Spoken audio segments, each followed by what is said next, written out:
May Pulso ng Bayan, mga kasama natin ngayon, partner. Rock and roll tayo ngayong umaga dahil mga kasama natin si former Comelec Commissioner Attorney Rowena Guanzon. Talakayan natin ang iba't ibang mga issue at ang kanyang mga pananaw hinggil sa mga hakbang ng administrasyon kontra korupsyon at ang mga issue sa flood control at kay Vice President Sara Duterte. Attorney, mayong aga si MJ, si Franco dito po sa Pulso ng Bayan. Merry Christmas, ma'am.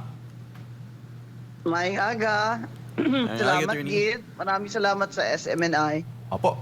Ma'am, Pasko na po, attorney. Pero, iba yatang gusto nilang ipakulong si Vice President Sara at hindi yung mga totoong nasa likod ng flood control anomaly, attorney. Yan na nga ang problema sa administration na ito. Na laging pinagtatakpan yung mga kanilang gang.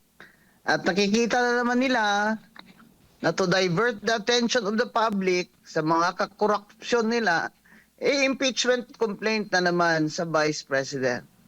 Kaya, I'm sure, ngayon yung mga kasalanan nila nung nakaraan na natalo sila sa Supreme Court, I'm sure, syempre, i-correct na nila ngayon. Mag-due process na sila. Kaya, tingnan lang natin kung anong ebidensya naman po ang kanilang ilalatag dyan at kung ano na ang may pagbabago ba talaga sa pag-iisip at pamulitika dyan sa House of Representatives, makikita natin dito sa impeachment. At remember that we are 3 years away from a national election. And sa panggigipit nila kay Vice President Sara, lalo naman itong with her back against the wall, she has to run. Kasi she is feeling already persecuted. So, let's see kung anong ebidensya nila. Pero mga kababayan, dinidistract tayo ng BBM administration. Dahil grabe na mga protesta natin, lahat na ng relihiyon ay sumasama sa protesta. Kaya dinidistract nila tayo. And they're diverting the people's attention to their enemy. Kaya huwag po din ninyong tigilan ang protesta laban sa massive corruption at poverty under the administration of Bongbong Marcos. Opo, good morning pala sa ating mga global viewers at nagpapatanong attorney itong mga kababayan natin sa Paris at sinasabi nila na para po ba daw sa inyo itong ginagawa kay VP Sara ay panic attack mula mismo sa presidente ng Pilipinas? Well, obviously this is already a demolition job 2.0. Take 2, kumbaga. Kasi hindi sila nagwagi nung unang try nila. Kasi nga, pinakamalakas na kalaban ng BBM administration at ng mga grupo ng akbayan na ang sabi nila ay mag-merge daw mga Dilawan at Pinklawan na si Risa Ontiveros ang kandidato. So, all their members in Congress will also collaborate with the BBM congressmen. Dati naman, ganon din naman nangyari nung first na try.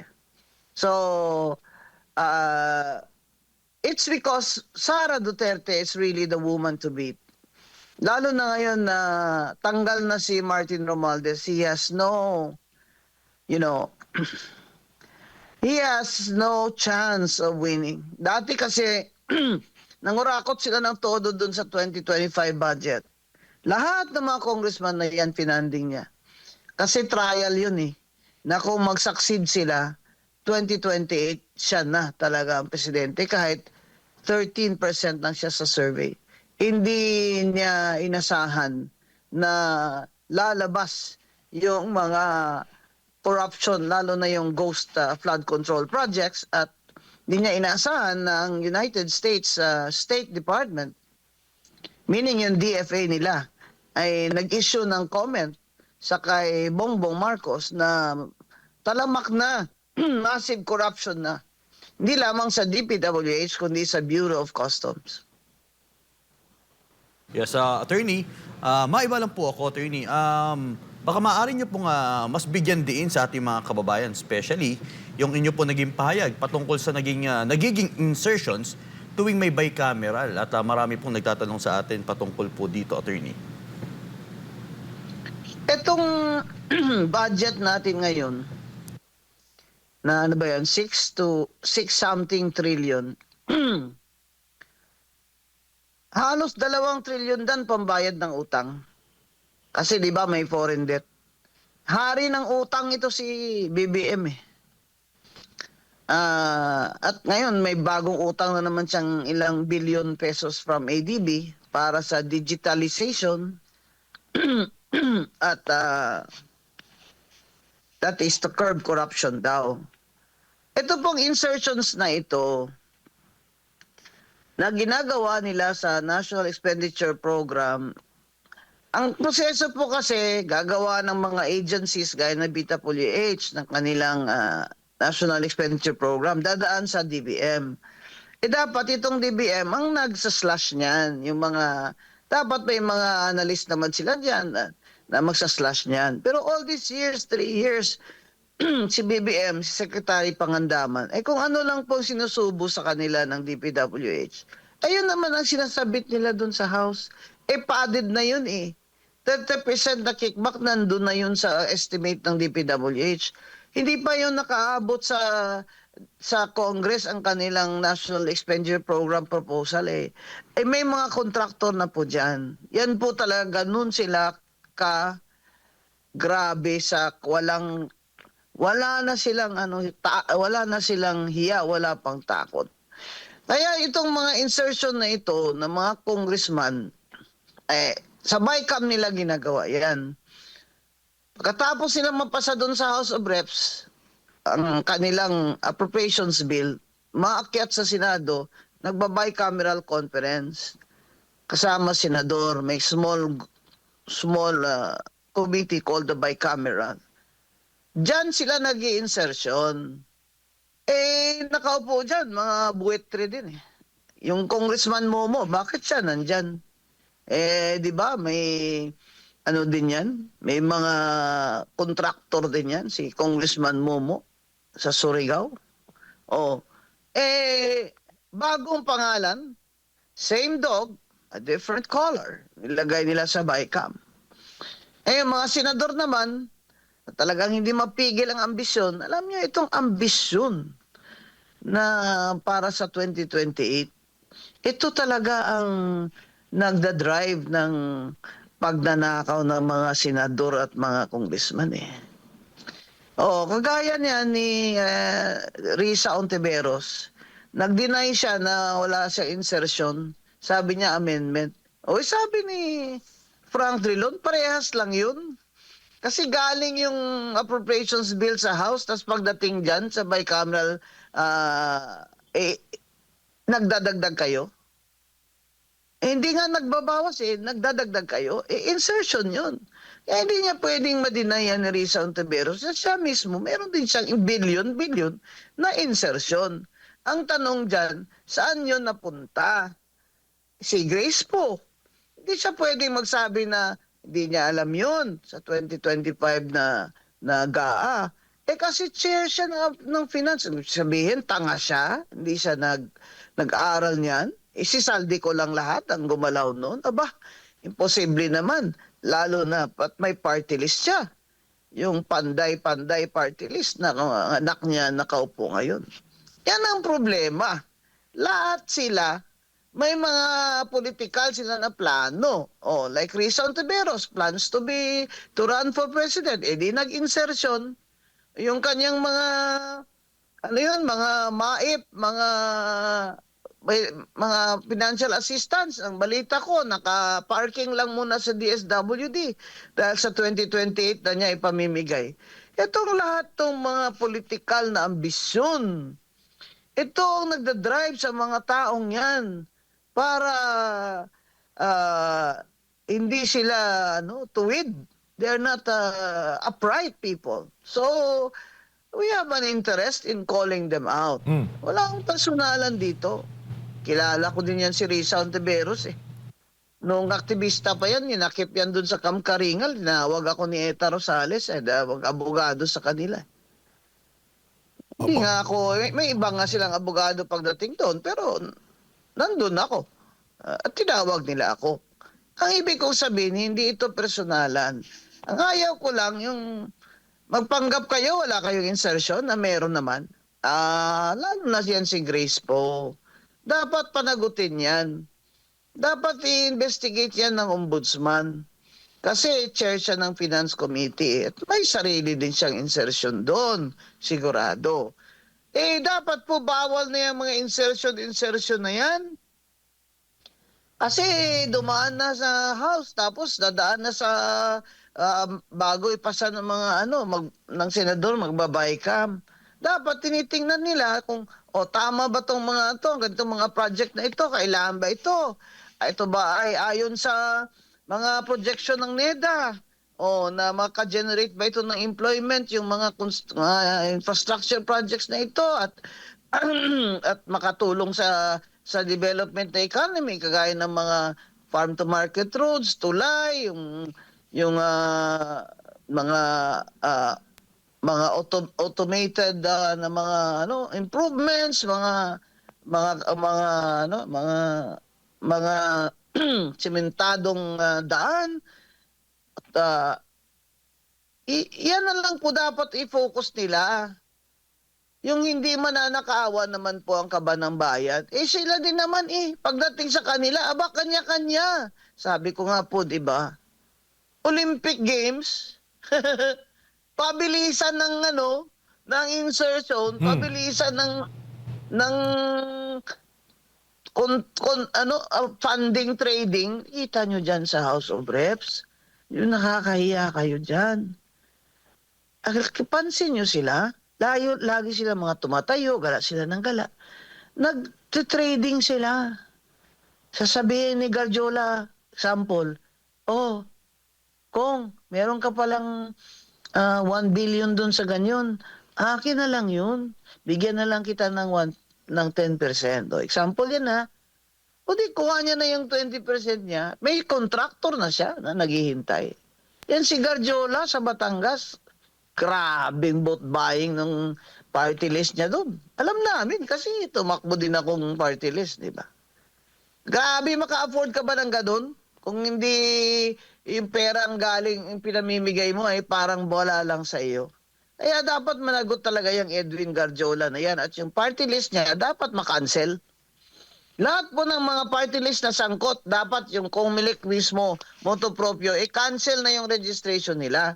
At ito naman po si Speaker D, nananawagan po tayo. Ba't hindi nyo pa sinususpend yan? Yung mga under investigation na yan. Ng mga party list representatives at mga congressman.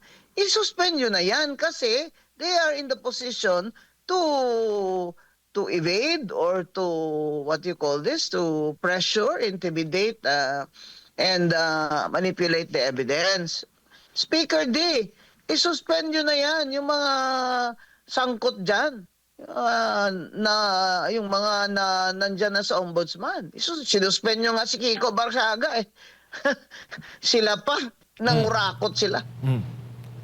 Apo, attorney, balikan ko lang yung kay VP Sara dahil ito talaga yung ipinapatanong sa inyo ng ating mga kababayan. Kapag makitaan raw ng probable cause ng ombudsman at masampa ito sa Sandigan Bayan, ano po nakikita ninyong senaryo na mangyayari at ano ang maaaring idepensa dito ng Vice Presidente? At may tanong din po sila kung maaari ba siyang preventive suspension o maisailalim sa preventive suspension gayong siya po isang impeachable officer na matanggal lamang sa pamamagitan lang ng isang impeachment proceeding?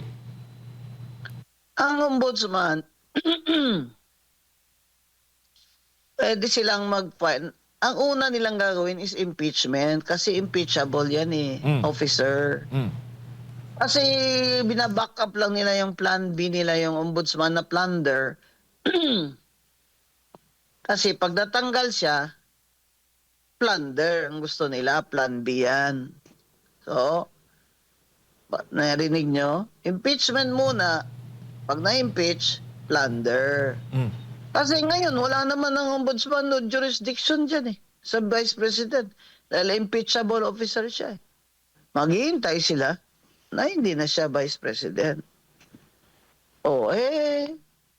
Ganyan talaga ang konstitusyon eh. Kasi ang konstitusyon natin ay is there to ensure stability. Stability. Lahat ng mga nagpoprotesta ay si BBM ang pinaparesign. Tapos ang Vice President yung pinapatanggal nila. Parang Ang layo. halata namang ano ito eh. Halata namang political war ito eh. But kung gusto nyo, di maghintay na lang kayo ng 2028. Yun, di ba? Kasi tingnan nyo, bakit sa budget ng Vice President pinasa agad nila? Wala pang isang oras, pinasa na nila. Kung nagdududa pala kayo sa confidential funds niya at kung ano-ano dyan, hindi dapat siniro nyo na lang ang budget niya. Di ba? Marindigan nyo yan. Kaso ayaw nyo panindigan dahil mga politiko kayong mga garok, kung sa Bisaya pa. Mga garok kayo eh. Kaya nagpe-play din kayo, naglalaro din kayo. Yung yuko-yuko na mga congressman at congresswoman doon kay BP Sara sa budget hearing, nakakahiya. Para kayo mga Hapon Ako po. Nagyumuyuko kayo ng hindi naman yan ugali ng Pilipino yung pagyuyuko-yuko. Sus. Ano ba talaga?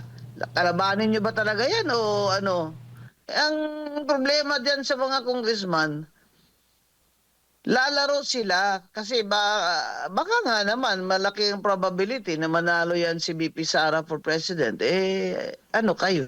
Kahit mag-budget kayo dyan ng 100 billion sa district nyo, kung hindi ilabas, kung hindi i-implement. Alam mo, natatawa na lang ako pag nanonood ako, nakalimutan na ba nila na sila nga itong nirereklamo ng mga tao, ng mga corrupt sila, mga congressman dyan. Kung umasta mga ito, parang mga anghel na walang kasalanan. Nakakahiya, nakakadiri yung mga lalo na yan, sina Garjola na yan. Ang party list, sumali pa dyan, kayo nahiya. Dapat marginalized sector kayo. Sumali kayo dyan kasi kailangan nyo mag-vote buying. Kaya kami, walang vote buying, talo kami. Yan ang sinasabi namin. Dapat yung mga ginawa ng COMELEC, binan talaga yung cash assistance.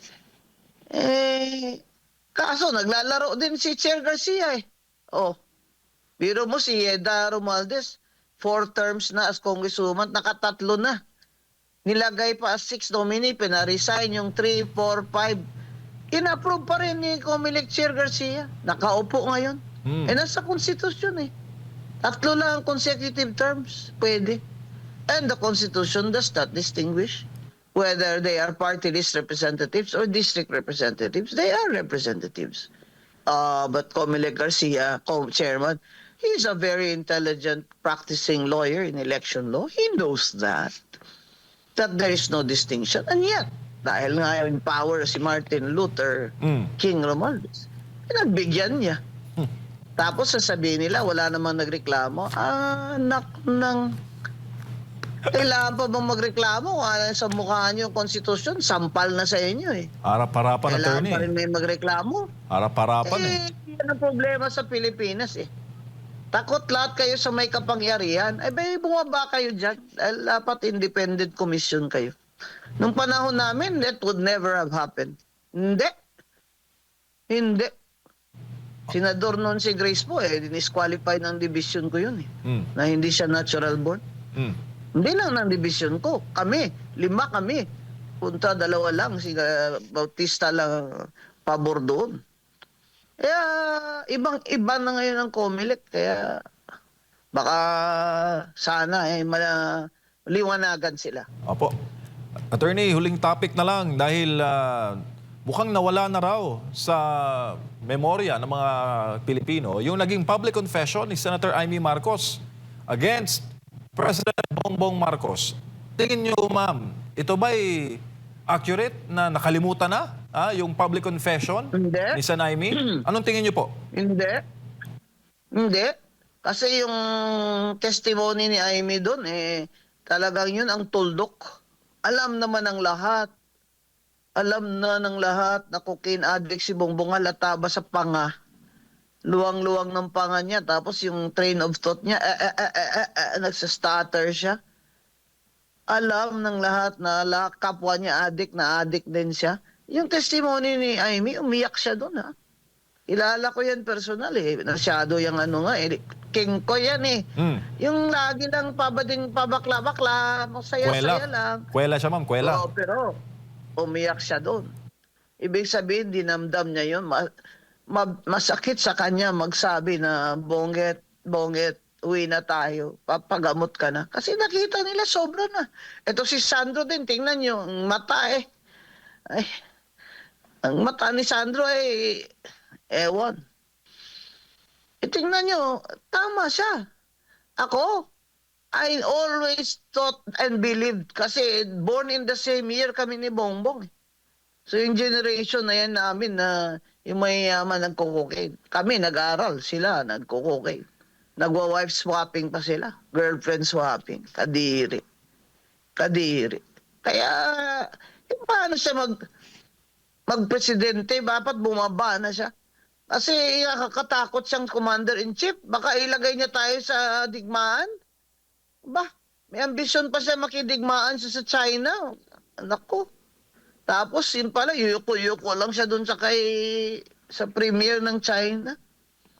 Yung foreign policy niya. Sabi niya, friend to all, enemy to none. Tapos binanata niya dun sa ASEAN ng China. Kundi ka ba naman adik? Pag ganyan ka ng ganyan, ay talagang gigirahin na tayo ng China. Yung pinaggagawa mo. Tingin lang sa kanya doon, parang, sino tong adik na ito? Pati si Trump, hindi nga siya pinansin, di ba? Abay King of Brunei, si Bolkiah, biglang niyakap, kinuha nung Indonesian president, nilayo sa kanya, Baka mahawaan siya. Huwag kayong maniwala na nakalimutan ng tao. Alam ng tao at dapat ulit-ulitin natin na cocaine addict si Bongbong Marcos at hindi siya dapat manatili dyan bilang presidente dahil siya ay danger siya sa ating security ng ating bansa.